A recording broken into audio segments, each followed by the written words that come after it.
I think the key thing, and I'm glad you started mindset, Ivan, is we need to understand that when you get the mindset right, everything else starts to take care of itself.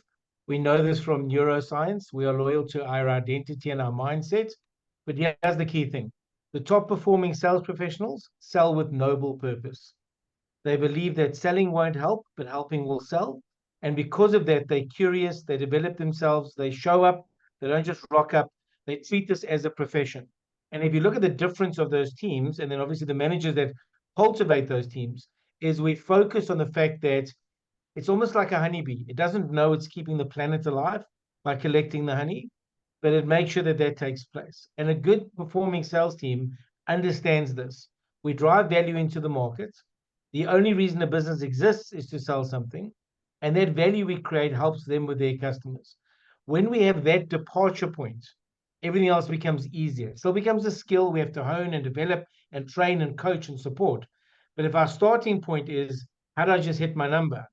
Well, then off the bat, we're flawed and we won't get the right performing team.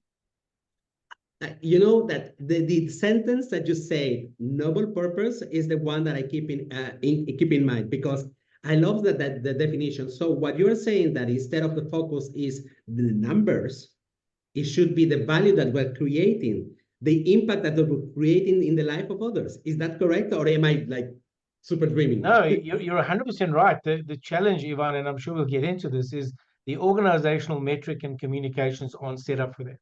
We say we're customer centric, but we're pushing for a quarterly number, not for impact. We say we really focus on the value we bring to the market, but we're pushing salespeople to hit the number in this quarter at this time.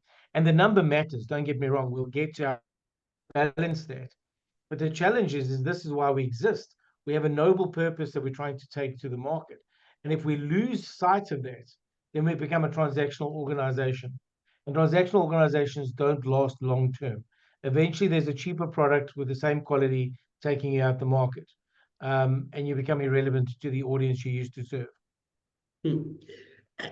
If I understand correctly, Alan, so the work that you do in your own company is not related only to provide a training.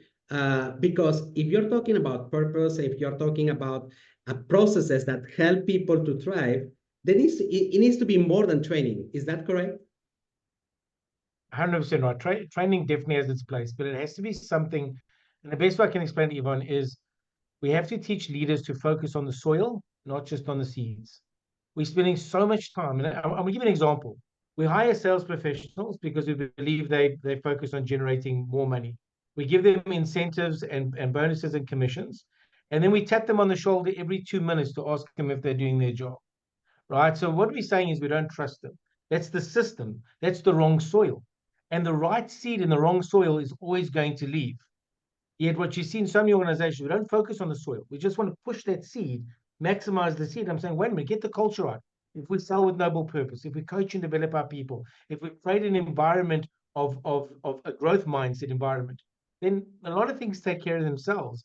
But it's very hard in a world of quarterly numbers. And you've got to find that balance. But I think organizations have overcorrected.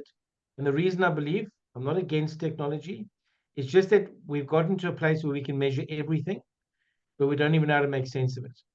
The organizations have stepped away from frontline management and moved behind the mouse. And now we manage through mouse. And leaders that focus on the soil, create those high performing cultures, they are the ones that get that outcome. And that's purpose and meaning and mindset and those things that you have to work on, because that's the soil, right? And it's like any child. You can teach a child behaviors of how to tie a shoelace, what to do, but you teach them how to behave in the world. You actually have to teach them values. You have to teach them and demonstrate values. It's the soil, not the seeds. And I think companies are too focused on the seeds, and they start off a assumption that they're weeds.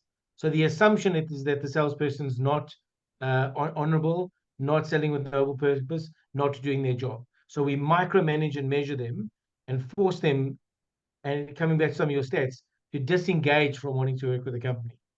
Who wants to work in that soil? Nobody, not even sales professionals. You have to give them space to grow and learn, and we don't. And I'll give you a typical example. Every Monday morning sales team meeting, we're all looking at the same spreadsheet or the same CRM system or the same data as if we don't understand it. and the manager is talking us through that data as if we don't understand it.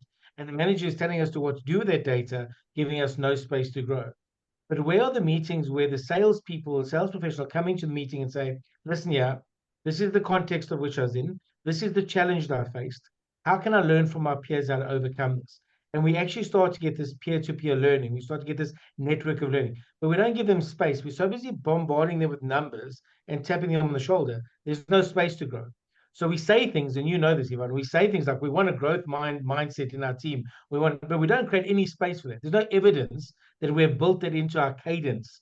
You have to build it into a cadence. Do we do quarterly book reviews on reading books? Do we come back and help each other overcome challenges? Do we get the salespeople to present their numbers and what they're going to do about it, their business plan, as if they're an entrepreneur? We don't. We've reverted to, let me just tell you, and then go and point you in the right direction, like we're production workers, and we're not. We work with people. It's a tough thing. It's not rocket science. Rocket science is predictable. People are never predictable, right? And that's how you build a growth mindset. You have to give them the space and set up the cadence that you value growth. I remember getting fired from a job because I was reading a self-help book when there was nothing else to do.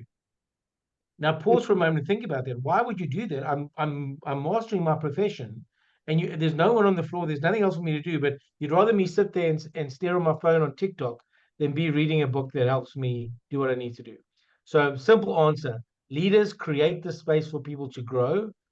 Because if you don't, you're treating them as human beings, human doings, not human beings.